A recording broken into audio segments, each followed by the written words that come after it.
day everyone, we are the group 2 and our topic is all about the 6 core claims of globalization. This is for educational use only. Our group is allowing our instructor, Mr. Roland Ardines, to use this as an educational material. Learning objective. At the end of the presentation, the student will be able to identify and explain the 6 core claims of globalization. Understand the concept of globalization and its significance in today's world. So first, what is globalization? Globalization is the process of the world becoming more connected and interdependent. It happens when people, countries, and businesses share ideas, goods, services, and cultures across the borders. So when we say that we are more connected and interdependent, this means that events, actions, or development in one part of the world can affect other parts. Globalization occurs through exchange of ideas like sharing knowledge, technology, or innovation. Goods and services like trading products, offering services internationally, cultures like sharing culture practices, traditions, music, foods, and other aspects of our daily life. For example, when we use phone made in another country or watch movies from different part of the world, that is part of globalization. Another example is that company in one country may rely on materials, labor, or technology from other countries. Similarly, people from different nations may share ideas or collaborate. So, what is the purpose of globalization? The purpose of globalization is to create a world that is more interconnected and cooperative. By linking countries, cultures, and economies, globalization allows people and nations to share ideas, goods, and opportunity on a global scale. This connection enables countries to trade resources and products they might not have locally, ensuring that people can access what they need no matter where they live. What is the importance of globalization? Globalization has a profound impact on the world, bringing benefits and challenges. It leads to increased economic growth, free trade, foreign investment, providing countries access to new technologies. Globalization also promoted cultural diversity, allowing people to experience different traditions, cultures, and values. Globalization has led to significant improvement in communication, including internet, social media, and mobile phones. Globalization has brought lots of benefits and challenges, and its importance lies in its ability to promote economic growth, cultural exchange, technological advancement, and global cooperation. What are the 6 core claims of globalization? Globalization is irreversible and inevitable. Number 2, globalization is about the liberation and integration of markets. Number 3, globalization benefits everyone. Number 4, globalization further the spread of democracy. Number 5, globalization is the intensification of worldwide social relations. Number 6, nobody is in charge of globalization. Now, let's talk about one of the core claims. Globalization is inevitable and irreversible. Inevitable meaning it can happen at some point in the future. Irreversible means that the process cannot be stopped or reversed. These claims suggest that globalization is unstoppable and irreversible process that become inherent part of modern life. It implies that globalization has reached a point of no return, and its effects will only continue to intensify. An example of this is the way we shop online. You can pick and select which product you want to buy. Even if it's so far, it can be delivered to your door. The technology and connections is so wide, so we can access these kind of things. Advantages. It first increased access to resources. It provides access to resources, markets, and technologies worldwide, fostering economic growth and development. Second, global cooperation. It promotes international collaboration, facilitating the sharing of ideas, expertise, and best practices. Third, economic growth. It stimulates economic growth by creating new opportunities for trade, investment, and job creation. Fourth, cultural exchange. It facilitates exchange of cultures, ideas, and values, promoting cross-cultural understanding and diversity. Disadvantages. Loss of local identity. It can lead to homogenization of cultures, threatening the local identities and traditions. Second, increase in inequality.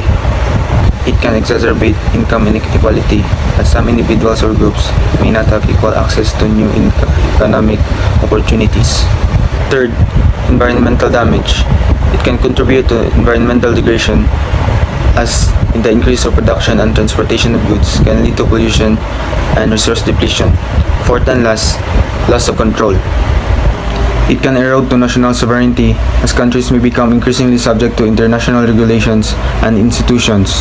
Now, let's move forward to the second core claim of globalization, which is globalization is about the liberalization and global integration of markets. So, when we say globalization, it is all about the liberalization, global integration of markets are becoming open to everyone around the world. Okay, I have here an example of this core claim, but let's go on first on what really liberalization and global integration is. So, when we say liberalization, it is all about removing barriers like taxes, quotas, or strict rules that makes international trade difficult. And while the global integration is sell and invest across borders smoothly. Okay, so one of the example of this is McDonald's. The McDonald's operates in many countries around the world, so their company has been able to expand globally because the countries have reduced trade barriers such as taxes and restriction, making it easier for them to sell McDonald's product everywhere. So this core claim has advantages and disadvantages. Let's go on first on the advantages. Okay, so first is more opportunities from businesses. When we say more opportunities for businesses, we mean that companies can reach new customers and markets around the world, which can help them grow and increase its profits. Second is cheaper products. When we say cheaper products, this means trade barriers are reduced, goods and services often become cheaper because businesses can get materials or products from different countries at lower prices. Third is job creation. This job creation is for businesses expand globally because they create more jobs in various countries, boosting local and economies. And last advantage is increased competition. With this increased competition, more businesses entering global markets competition grows, encouraging companies to improve their products and services, benefiting and consumer. We're done with the advantages. Let's move forward to disadvantages. First is street to local businesses. The street to local businesses can affect small businesses in certain countries because they may struggle to compete with the large multinational companies, potentially leading to closure and job losses. Next is the cultural homogenization. When we say cultural homogenization, global brands, businesses spread local traditions, customs, and cultures might be overshadowed, leading to a loss of unique cultural. The third one is environmental impact. Environmental impact is also one of the disadvantages because the expansion of global trade can increase pollution, resource use, and transportation and emission, contributing to environmental harm.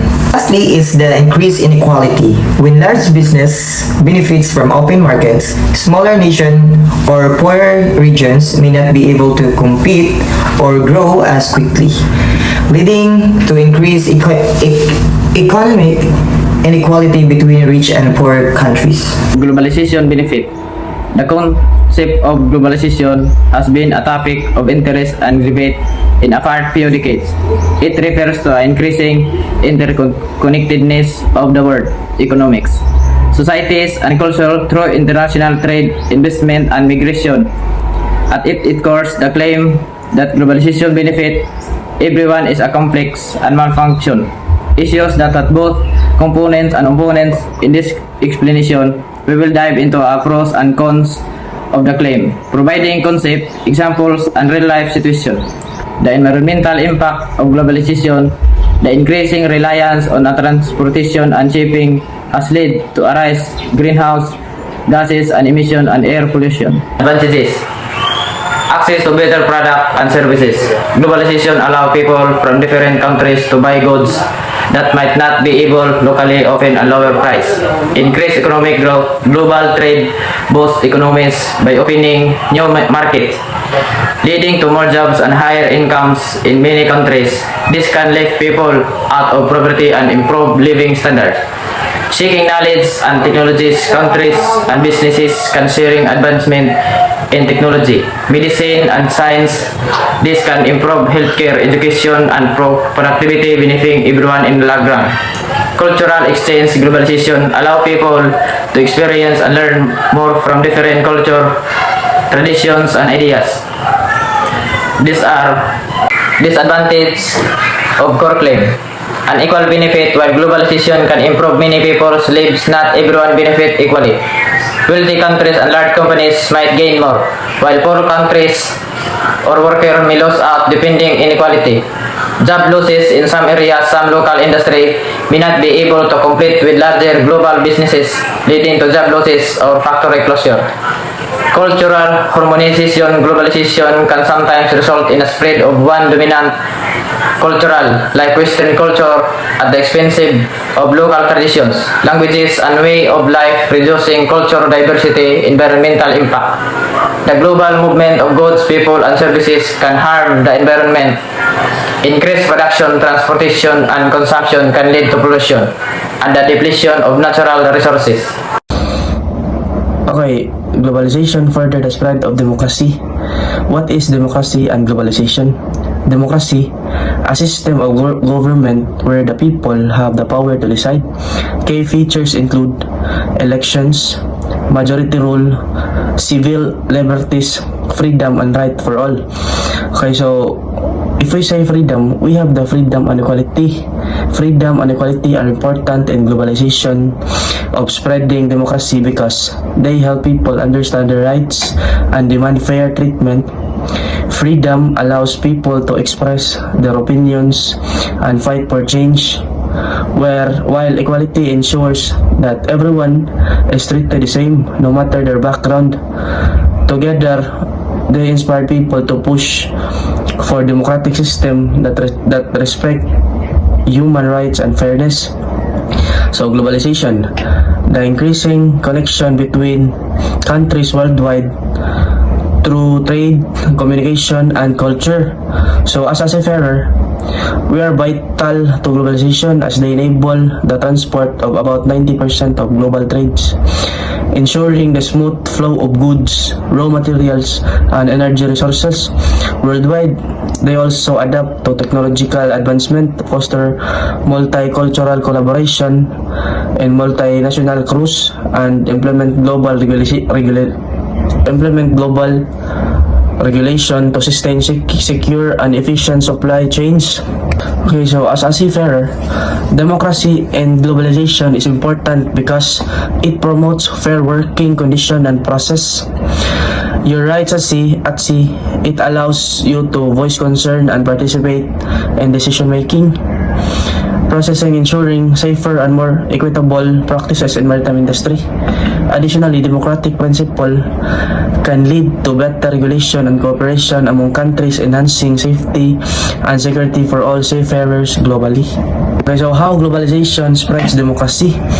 First is cultural exchange, sharing ideas like equality and human rights. So second is technology. Tools like social media empower citizens. So technology empowers us as a seafarer to access information, communicate globally, and advocate for democratic values. Enable them to stay informed and connected through online resources and international collaboration. They contribute to spreading awareness and supporting democratic initiative worldwide. So lastly, we have global organization. Groups like UN promotes a good governance and transparency. For us as a seafarer, we have an organization what we call IMO. which means International Maritime Organization. Okay, so the International Maritime Organization support seafarers democratically by promoting equal presentation, fair treatment, and safe working conditions. It ensures that all member states, regardless of size, have a voice in decision making, fostering inclusivity and collaboration of global maritime. Globalization is the intensification of worldwide social relations. When we say globalization is the intensification of worldwide social relations, we mean that people, business, and countries are more connected to each other than ever before. These connections are deeper and happen more often, making the world feel smaller. An example of globalization, the intensification of worldwide social relations is social media. Platforms like Facebook, Instagram, Twitter, and TikTok connect people from all over the world. Through these platforms, individuals can communicate, share ideas, and follow trends happening in other countries almost instantly. Advantages: increase global communication. Enhanced communication allows people across the world to interact more easily, breaking down geographical barriers. People become more aware of issues, news, and events happening in the other parts of the world, fostering empathy and understanding. Cultural exchange and understanding. People can learn about different cultures, traditions, and lifestyles, promoting tolerance and appreciation of diversity. Collaboration across borders.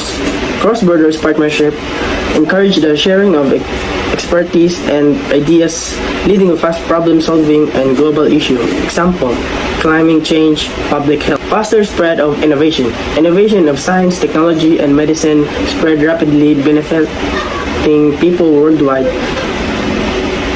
Vaccines, renewable energy technologies.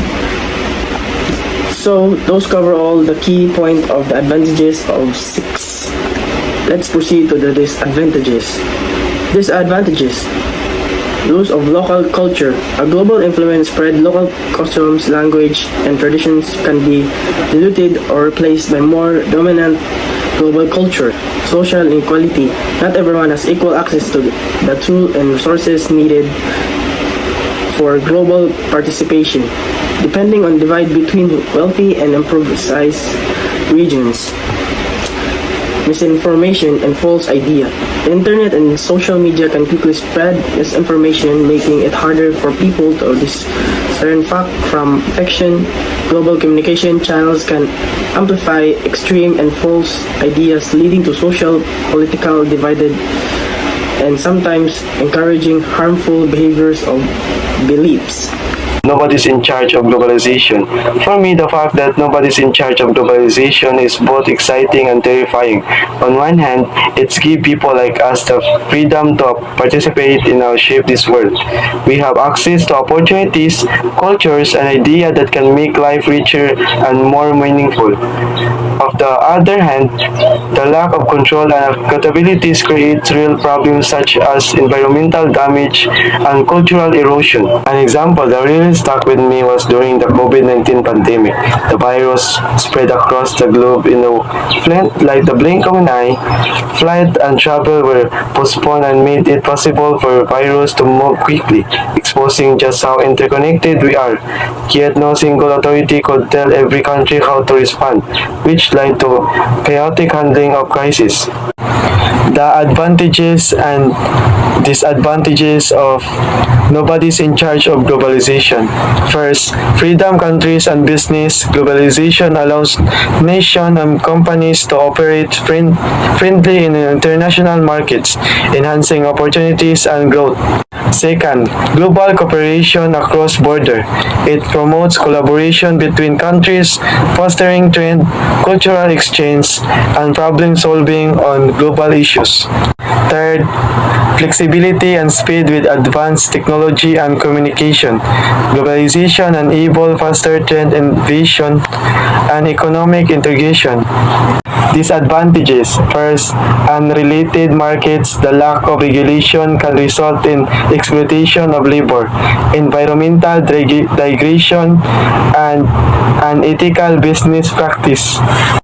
Second, inequality and disorganization. Wealth is often concentrated in developing nations, leaving poorer countries behind and creating disorganized system.